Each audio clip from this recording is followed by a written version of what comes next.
कि दिखाने के लिए आपने वैकेंसी निकाल दिया और आधा से ज़्यादा सीट खाली रख दीजिए।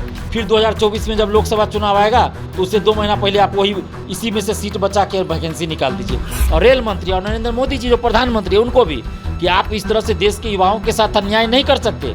एक बार एनटीपीसी का आंदोलन हुआ था, देख लीजिए, उससे भी बड़ा आंदोलन हो जाएगा फिर कि अगर किसी आंसर पे आपको आपत्ति है तो उस आपत्ति को भेजिएगा तो आपको 50 रुपया उसके लिए शुल्क देना पड़ेगा। ये तो सीधा दिख रहा है कि मतलब ये हो क्या रहा है, मतलब ये बिजनेस चल रहा है क्या। आप एक क्वेश्चन का आंसर सही नहीं दे सकते हैं तो आप कैसे इतना बड़ा परीक्षा कंडक्ट करें, तो बड़े आश्चर्य की बात है। तो इसलिए आप वेटिंग लिस्ट दोनों में जारी कीजिए और पहले एनटीपीसी का फाइनल रिजल्ट दीजिए, उसके आप 1 महीना 2 महीना बाद आप ग्रुप डी का दीजिए। नमस्कार, आप देख रहे हैं द बिहार टॉप। मैं हूं आदेशपुरी। आरआरबी के द्वारा एनटीपीसी और ग्रुप डी की परीक्षा अब अपने अंतिम चरण में है। 2019 से चलने वाली ये परीक्षा काफ़ी समय ले ली, लेकिन अंततः अब अंतिम रिजल्ट आने वाले हैं, कुछ महीनों में क्लियर हो जाएंगे। लेकिन इसके साथ साथ छात्रों की कुछ डिमांड अभी भी है, कुछ ऐसी चीज़ें हैं जिसे वो चाहते हैं कि आरआरबी ऐसे ही तरीके से इस काम को करे। वो काम क्या है वो छात्र नेता दिलीप हमें बताएंगे, जो कि हमेशा छात्रों के मुद्दे को लेकर आवाज़ उठाते रहते हैं। इन्हीं से जानेंगे। दिलीप जी, रिजल्ट को लेकर आप लोगों की मांग है, क्या मांग है वो?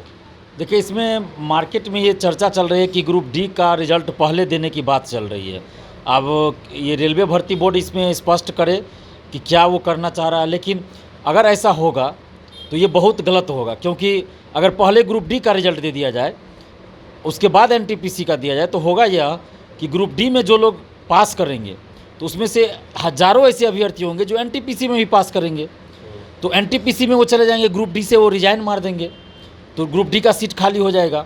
और वेटिंग लिस्ट का पहले प्रावधान होता था, वेटिंग लिस्ट जारी होता था तो उसमें होता क्या था कि कोई अगर ज्वाइन करने के बाद भी अगर इस्तीफ़ा दे छोड़ दे तो उनकी जगह पे दूसरे को जो वेटिंग लिस्ट में है उनको नौकरी दी जाती थी। और इस तरह से युवाओं को रोज़गार ज़्यादा मिल पाता था, नौकरी मिल पाती थी और सीटें खाली नहीं रहती थी। लेकिन अब क्या कर रही है सरकार और रेलवे भर्ती बोर्ड कि वेटिंग लिस्ट को समाप्त कर दिया गया है, जैसा कि इस बहाली से आ रहा है कि वेटिंग लिस्ट समाप्त कर दिया गया। तो ये तो बहुत गलत है, इससे तो और ज़्यादा सीट खाली रह जाएगा। तो यानी कि एनटीपीसी का पहले अगर एग्ज़ाम संपन्न हुआ है तो एनटीपीसी का पहले रिजल्ट आप दे दीजिए, तो उसमें क्या होगा, जो लोग एनटीपीसी में पास कर जाएंगे अगर वो ग्रुप डी में भी पास है तो ग्रुप डी में वो जाएंगे ही नहीं, तो उनकी जगह पे दूसरे को तो नौकरी मिलेगा ना, सीट खाली नहीं रहेगा। तो इसलिए पहले एनटीपीसी का रिजल्ट फाइनल दिया जाए और इसका वेटिंग लिस्ट भी जारी किया जाए और उसके बाद ग्रुप डी का रिजल्ट दिया जाए, फाइनल रिजल्ट, और उसका भी वेटिंग लिस्ट जारी किया जाए और कोई सीट खाली न रहे, इसका ख्याल रेलवे भर्ती बोर्ड भी रखे, रेल मंत्री भी रखे और केंद्र सरकार भी रखे। क्योंकि 2019 में जब वैकेंसी जितने सीटों के लिए आई थी उतने सीटों पे बहाली पूरा होना चाहिए। ये नहीं कि दिखाने के लिए आपने वैकेंसी निकाल दिया और आधा से ज़्यादा सीट खाली रख दीजिए। फिर 2024 में जब लोकसभा चुनाव आएगा तो उससे 2 महीना पहले आप वही इसी में से सीट बचा के वैकेंसी निकाल दीजिए। तो ये खेल अब बिहार के और देश के तमाम युवा अब समझ चुके हैं कि सरकार क्या चाल चलती है। बिहार में भी इसी तरह होता है। शिक्षक बहाली में देख लीजिए, 94,000 शिक्षकों की बहाली निकली, 42,000 बहाल हुआ, बाकी सीट खाली रह गया। दरोगा बहाली में ऐसे ही होता है, सिपाही बहाली में वैसे ही खाली रह गया है, बीपीएससी में वैसे ही होता है, बीएसएससी में देखिए 2014 की वैकेंसी उसमें खाली रख दिया गया है सीट। तो ये जो चाल सरकार चलती है, जो साजिश है सीट खाली रखने का, और फिर उसी सीट को आगे वाली वैकेंसी में जोड़ के दिखा दे कि हमने इतने हज़ार इतने लाख पे बहाली निकाली, तो इस साजिश को अब हम लोग समझ चुके हैं, देश के युवा समझ चुके हैं। तो सरकार को ये चीज़ अब समझ लेना चाहिए। एनटीपीसी के समय भी जब आंदोलन जब हुआ था तो क्यों आंदोलन हुआ, क्योंकि उस समय सरकार ने ये चाल चली, रेलवे भर्ती बोर्ड ने ये चाल चली कि सीट कैसे खाली रखना है। तो एक ही अभ्यर्थी का 3-3 4-4 जगह रिजल्ट देके दिखा दिया कि हमने जितना रिजल्ट देना था दे दिया, इसलिए कि कहीं एक ही जगह वो ज्वाइन करेगा जब अंतिम रूप से चयन होगा तो बाकी सीट खाली रह जाएगा।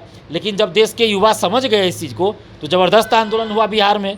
उसके बाद सरकार को अपना फैसला वापस लेना पड़ा, रेलवे भर्ती बोर्ड को वापस लेना पड़ा, और उसके बाद अब फिर से नई चाल चली जा रही है कि कैसे सीट को खाली रखा जाए। और इसलिए सबसे पहले वेटिंग लिस्ट को समाप्त कर दिया गया कि वेटिंग लिस्ट समाप्त, और उसके बाद अब ग्रुप डी का रिजल्ट पहले देने की बात चल रही है। अब कहाँ तक ये सच्चाई है तो मैं नहीं कह सकता, लेकिन मुझे बहुत सारे अभ्यर्थियों ने फ़ोन करके बताया है, कई अधिकारियों ने भी बताया है कि ग्रुप डी का रिजल्ट जो है पहले दिया जा सकता है और देने की तैयारी भी चल रही है। तो ये सोचना चाहिए रेलवे के जो रेलवे भर्ती बोर्ड के जितने भी अधिकारी हैं और रेल मंत्री और नरेंद्र मोदी जी जो प्रधानमंत्री हैं उनको भी, कि आप इस तरह से देश के युवाओं के साथ अन्याय नहीं कर सकते।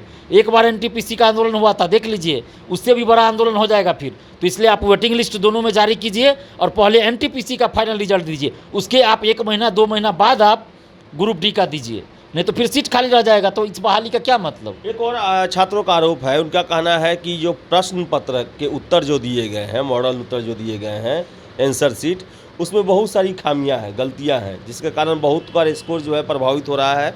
और कुछ हर एक क्वेश्चन पर ऑब्जेक्शन के रूप में 50 रुपये का चार्ज रखा गया है। इसको लेकर भी छात्रों का ऑब्जेक्शन है, क्या कहना है।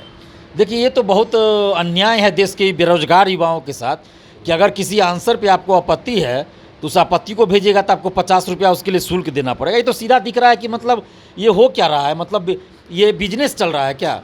ये बिजनेस ही चल रहा है। जिस तरह से रेलवे भर्ती बोर्ड का जब इसका वैकेंसी आया था उस समय बहुत ज़्यादा फ़ी था, तो फिर बोला गया कि आप एग्ज़ाम में अपीयर हो जाइए, उसके बाद आपका फ़ी वापस कर देंगे। यानी कि आप 3 साल 4 साल बाद एग्ज़ाम लिए, तब तक उस पैसे का कितना ब्याज हो गया। ग्रुप डी वाले का अभी तक पैसा शायद नहीं लौटाया गया है, तो उसका कितना ब्याज हो गया।